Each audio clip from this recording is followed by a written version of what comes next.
बिस्मिल्लाहिर्रहमानिर्रहीम। अस्सलाम वालेकुम नाजरीन, आप देख रहे हैं खास ट्यूब और मैं हूं आपका मेज़बान कासिम तसद्दुक़ महवी। उम्मीद करता हूं आप सब खैर खैरियत से होंगे।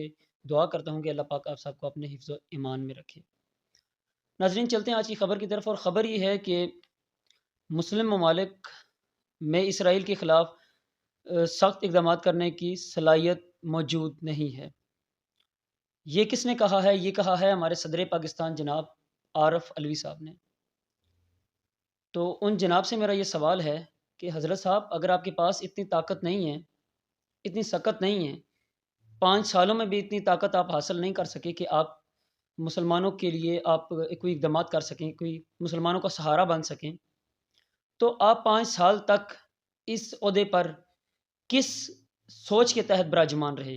क्या सोच के आप इस ओहदे पर मुसल्लत रहे? मुझे ये बताइए कि आप सदर पाकिस्तान, एक एटमी क़ुव्वत के सदर होने की हैसियत से जो बयान आपने दिया है, क्या वो काबिल तरदीद नहीं है? क्या वो काबिल मज़म्मत नहीं है? क्या वो हम उसको कह सकते हैं कि ये मुस्लिम उम्मा की तर्जुमानी करते हैं आप? आपको ये बयान देते हुए कम से कम थोड़ा सोच तो लेना चाहिए था। इक़दामात नहीं कर सकते, कम से कम ज़ख्मों पे नमक तो मत छिड़कें ना। जो हमारे मुसलमान भाई-बहनें, बच्चे वहाँ पे शहीद हो रहे हैं, आप उनके ज़ख्मों पे नमक तो मत छिड़कें। अगर आपके पास ऐसा कोई इख्तियार नहीं है, आपके पास कोई ताकत नहीं है, तो आप 5 साल के लिए वहाँ पे कर क्या रहे हैं? अवाम ये जानना चाहती है कि अगर आपके पास इतनी ताकत नहीं है, इतनी सकत नहीं है कि आप मुसलमानों के लिए कुफ़ार का मुकाबला कर सकें, मुसलमानों को एक सहारा दे सकें या मुसलमानों को एक उम्मीद दिला सकें, तो आप 5 साल तक इस ओहदे पे किस हक़ और किस फ़र्ज़ के तहत मुसल्लत हैं? आप 5 साल तक कर क्या रहे हैं इसके ओहदे पर?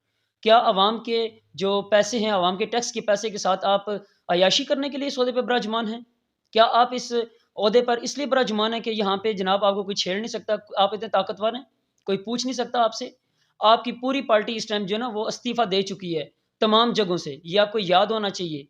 और 1.5 साल हो गए कम से कम इस बात को, 2 साल होने वाले हैं तकरीबन, 1.5 साल से कुछ ज़्यादा अरसा का गुज़र चुका है।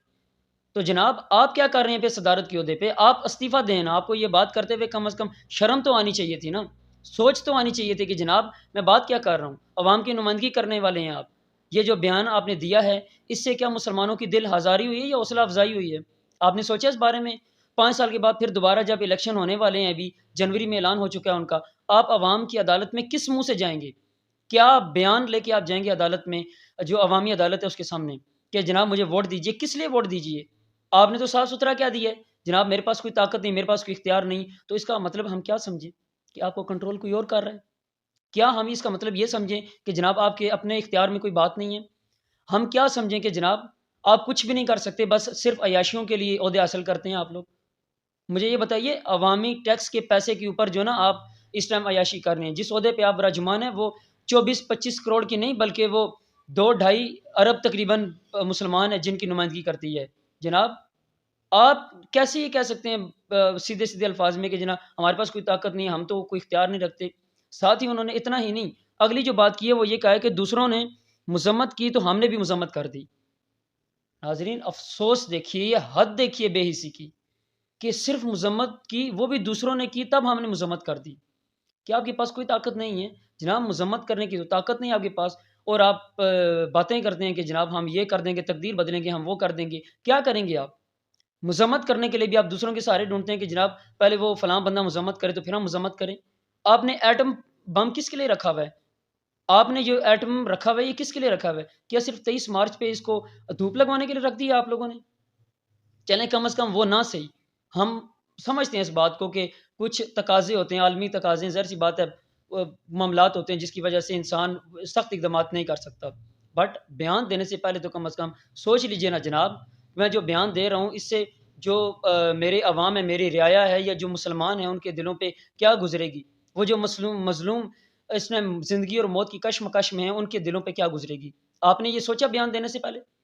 कभी नहीं सोचा। क्यों? क्योंकि आप तो आराम से बैठे हुए हैं जनाब। प्रोटोकॉल मिल रहा है, गाड़ियाँ मिल रही हैं, खाना-पीना मिल रहा है। आपको जनाब हाउस मिला हुआ है गवर्नमेंट की तरफ से, खज़ाना जो अब आपके लिए है। अवाम आपके नौकर हैं जनाब। अवाम तो आपके आगे गुलाम है। अवाम तो कुछ भी नहीं कर सकती, अवाम तो बोल भी नहीं सकती है। अवाम को तो हक़ ही नहीं है बोलने का, और अगर जो बोलने की कोशिश करेगा, उसका जनाब गला बंद कर देते हैं आप। कोई सोच समझ के जनाब बयान दिया करें। हज़रत साहब, खुदारा अवाम पहले ही बहुत परेशान है, मज़ीद इसके ज़ख्मों पे नमक मत छिड़किए। ये अवाम अब ان باتوں سے تنگ آ چکی ہے، اور عوام کو بھی یہ سوچنا ہوگا، عوام کو یہ اب اپنے اوپر یہ بات لے کے سوچنی ہوگی کہ کیا یہ بیان میرے لیے تھا یا یہ بیان فلسطین کے لیے تھا؟ جناب یہ بیان فلسطین کے لیے نہیں، تمام مسلمانوں کے لیے تھا، میرے لیے تھا، آپ کے لیے تھا یہ بیان، یہ ہم سب کے لیے وہ بیان تھا کہ ہم کچھ نہیں کر سکتے جناب، دوسرے مذمت کرتے ہیں تو ہم بھی مذمت کر دیتے ہیں، ہم طاقت نہیں رکھتے کچھ کرنے کی۔ اگر جناب آپ طاقت نہیں رکھتے ہیں تو خدا کا واسطہ ہے آپ جائیے اپنے گھر اور جو طاقت رکھتے ہیں ان کو لے کے آئیے، پھر ہم دیکھتے ہیں۔ افغانستان کی مثال آپ کے سامنے ہے، آپ دیکھ لیجئے وہاں پہ کیا ہوتا رہا، 20-21 سال تک ایک ڈرامہ مچا رہا جناب جمہوریت کے نام پہ، جو یہاں پہ ہو رہا ہے پچھلے 70 سالوں سے۔ آخر جب وہاں پہ طاقتور لوگوں کی حکومت آئی تو اب وہ بولتے بھی ہیں، اقدامات بھی کرتے ہیں۔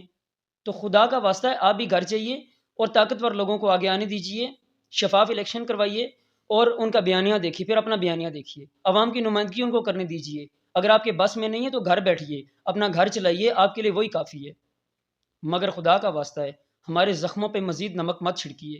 پہلے ہی یہ عوام آپ کے کیے ہوئے اقدامات جو آپ کر سکتے ہیں، جو آپ کے اختیار میں ہیں، آپ کے اختیار میں کیا ہے؟ عوام کے پیسے پہ جناب عیاشی کرنا، پیٹرول مہنگا کرنا، گیس مہنگا کرنا، بجلی کو مہنگا کرنا، عوام سے سہولتیں چھین لینا، گیس کی لوڈ شیڈنگ کرنا، بجلی کی لوڈ شیڈنگ کرنا، یہ آپ کے اختیار میں، آپ یہ کر سکتے ہیں اور وہ کر بھی رہے ہیں۔ آپ کے اختیار میں یہ کیسے ہو سکتا ہے کہ عوام اس 24-25 کروڑ عوام کی نمائندگی کریں، ان مسلمانوں کی نمائندگی کریں، یا جو 1.5-2 ارب مسلمان ہیں ان کی نمائندگی آپ کریں؟ یہ تو آپ کے اختیار میں ہے ہی نہیں۔ آپ کے اختیار میں تو بس عوام کو ذلیل کرنا، عوام کو دھوکہ دینا، جھوٹ بولنا، میڈیا کے سامنے آ کے جناب الیکشن کرواؤ کے نعرے لگانا اور اس میں بھی دھاندلی کروانا، یہ آپ کے اختیار میں ہے جو آپ کر رہے ہیں پچھلے 70 سالوں سے، اور عوام کو بدھو بنا کے رکھا ہوا ہے۔ عوام کے سامنے آپ کر رہے ہیں اور عوام کے سامنے آپ کرتے رہیں گے۔ اور میری جو ناظرین مجھے سن رہے ہیں ان سے میری گزارش یہی ہے کہ خدا را ابھی جاگیے، اس سے مزید آپ کیا چاہتے ہیں؟ مزید کتنا آگے جانا چاہتے ہیں آپ؟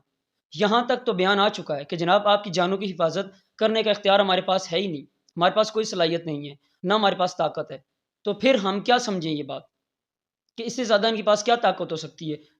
اگر میں یہ کچھ نہیں کر سکتے تو خدا را ان سے اپنی جان چھڑائیے اور ایسے لوگوں کے ایوان میں لے کر آئیے جو آپ کی نمائندگی کر سکتے ہیں، جو آپ کے لیے کوئی اچھے اقدامات کر سکتے ہیں، جو آپ کی آواز بن سکتے ہیں، جو آپ کے مشکلات میں آپ کا ساتھ دے سکتے ہیں، جو گلی محلے میں آپ کے ساتھ رہ سکتے ہیں، اٹھ سکتے ہیں، بیٹھ سکتے ہیں، آ سکتے ہیں، جا سکتے ہیں، آپ کی خوشی غمی میں شریک ہو سکتے ہیں۔ اور ایسے لوگوں سے جان چھڑائیے جو ایسے بیان دے دیں، مشکل وقت آنے پر بھاگ جائیں بگوڑوں کی طرح، کبھی جناب لندن تو کبھی امریکہ تو کبھی انگلینڈ تو کبھی وہ یہ کہہ دیں گے جناب ہمارا تو کوئی تعلق ہی نہیں ہے لوگوں سے۔ ایسے لوگوں سے اب جان چھڑانی ہوگی ہمیں۔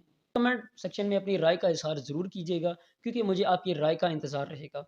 ہم سب کی رائے جو ہے وہ ایک طاقت ہے، اگر آپ رائے دیں گے، میں رائے دوں گا، تو وہ ایک طاقت بنے گی، ایک آواز بنے گی۔